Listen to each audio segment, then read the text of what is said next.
Welcome guys, and in this video I'm going to show you how you can add social media icons to your footer and down theme. So what you'll need to do is basically go to your Shopify, click on themes and click on edit theme. After that you'll be redirected to this page where you can edit your website, and right here what you'll need to do is scroll down until you see footer, and here if you don't see these options, just zoom out a little bit, like by 10%, and you'll see this right side menu.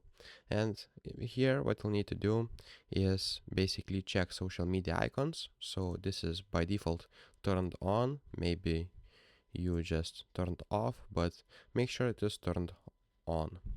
And after that what you'll need to do is click on manage social accounts right here, and you'll get this menu right here. So scroll down until you see social media, and then you will be able basically to add your social media.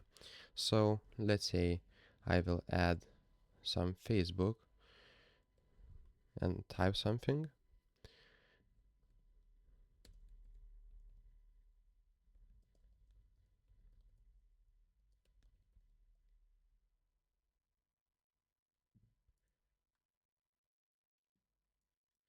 So basically you'll see that this icon popped up right here in the footer. So if this video was helpful, please make sure to subscribe to Guide to Everything, comment down below for the algorithm, and see you in the next one. Peace.